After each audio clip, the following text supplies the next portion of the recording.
নমস্কার বন্ধুরা, রাখি হোমমেডে আপনাদের স্বাগতম।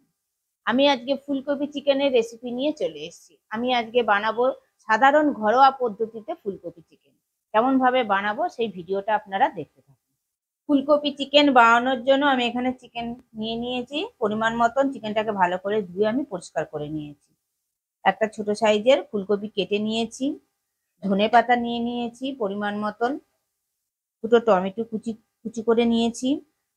দুটো পেঁয়াজ কুচি করে নিয়েছি। তিনটে কাঁচা লঙ্কা নিয়েছি।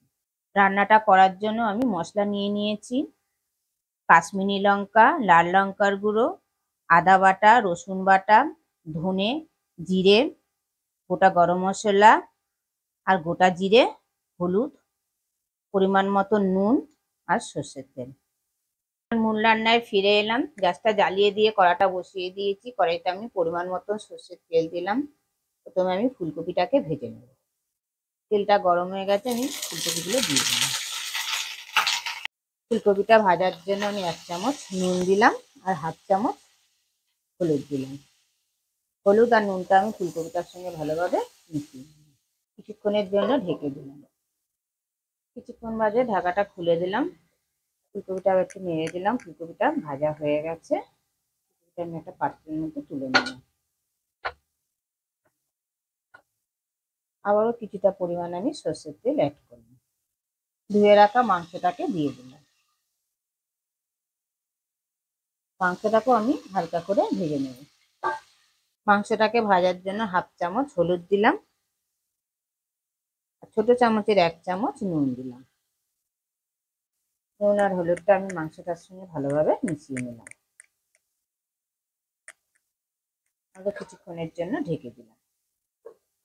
কিছুক্ষণ বাদে ঢাকাটা খুলে দিলাম। চিকেনটা ভাজা হয়ে গেছে, আমি একটা পাত্রের মধ্যে তুলে নিলাম। একই তেলের মধ্যে ফোড়নে দিলাম গোটা গরম মশলা আর 1/2 চামচ গোটা জিরে, একটা তেজপাতা, দুটো পেঁয়াজ কেটে রেখে দিয়েছিলাম। পেঁয়াজটা সব কিছু একসঙ্গে ভালোভাবে মিশিয়ে ভেজে নেব যতক্ষণ না পেঁয়াজের কালারটা চেঞ্জ হয়।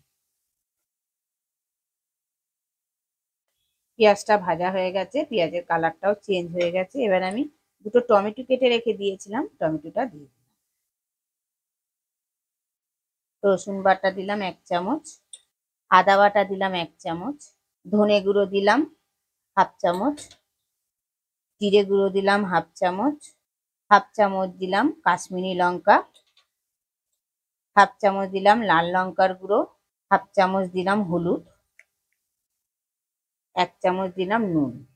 এবার সমস্ত মশলা একসঙ্গে আমি ভালোভাবে কষে নেব। অল্প পরিমাণে আমি জল অ্যাড করলাম মশলাটা কষার জন্য। মশলা একসঙ্গে ভালোভাবে মিশিয়ে নিলাম। মিশিয়ে নিয়ে আমি কিছুক্ষণের জন্য ঢেকে দিলাম।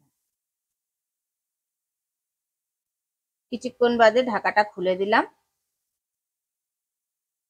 মশলাটার থেকে তেল ছেড়ে দিয়েছে, মশলাটা ভালোভাবে কষা হয়ে গেছে। এবার যে আমি মাংসটা ভেজে রেখে দিয়েছিলাম, মাংসটা দিয়ে দিলাম। মাংসটা দিয়েও মশলাটার সঙ্গে ভালোভাবে মিশিয়ে নিলাম। 2 থেকে 3 মিনিট আমি কষে নেব মাংসটা মশলাটার সঙ্গে। এবার যে আমি ফুলকপিটা ভেজে রেখে দিয়েছিলাম, ফুলকপিটাও দিয়ে দিলাম।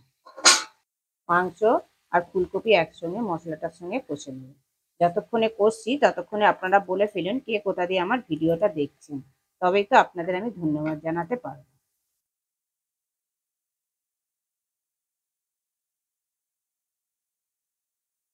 ফুলকপি চিকেন সব একসঙ্গে ভালোভাবে কষে নিলাম। এবার আমি ঝোলের জন্য পরিমাণ মতন জল দিলাম। জলটা দিয়ে ভালোভাবে মিশিয়ে নিলাম। ফ্লেভারের জন্য আমি 3টে কাঁচা লঙ্কা দিলাম। ফুলকপি আর চিকেনটা সেদ্ধ হওয়ার জন্য আমি 5 মিনিটের জন্য ঢেকে দিলাম। 5 মিনিট পর ঢাকাটা খুলে দিলাম। নাড়াচাড়া করে নিলাম। ফুলকপিটা আর চিকেনটা সেদ্ধ হয়ে গেছে। এবার আমি 1 চামচ পুরো গরম মশলা অ্যাড করি। গরম মশলাটা দিয়েও আমি মিশিয়ে নিলাম। ধনেপাতা কেটে রেখে দিয়েছিলাম, ধনেপাতাটাও দিয়ে দিলাম। ধনেপাতাটা দিয়েও মাংসটার সঙ্গে মিশিয়ে দিলাম। ফুলকপি চিকেনটা আমার অলমোস্ট কমপ্লিট। আরো 2 থেকে 3 মিনিট স্ট্যান্ডিং টাইমে রেখে দিলাম। গ্যাসটা অফ করে দিলাম। 2 থেকে 3 মিনিট আমি স্ট্যান্ডিং টাইমে রেখে দিলাম। 2 থেকে 3 মিনিট স্ট্যান্ডিং টাইমে রাখার পর ফিরে এলাম। ফুলকপি চিকেনটা আমার পরিবেশনের জন্য কমপ্লিট। গরম ভাতের সঙ্গে খেতে তো অসাধারণ লাগবে, রুটি লুচি পরোটার সঙ্গে খেতেও অসাধারণ লাগবে। আপনারা ঘরে অবশ্যই ট্রাই করবেন, পুরো আমাকে কমেন্টে জানাবেন কেমন খেলেন। ভিডিওটা ভালো লেগে থাকলে কমেন্টে অবশ্যই জানাবেন, লাইক আর শেয়ার করে দেবেন। আর আমার চ্যানেলের কেউ যদি নতুন বন্ধু হয়ে থাকেন, চ্যানেলটিকে সাবস্ক্রাইব করে দেওয়ার অনুরোধ রইল। পাশে বেল আইকনটা প্রেস করে দেবেন নতুন নতুন ভিডিও দেখার জন্য।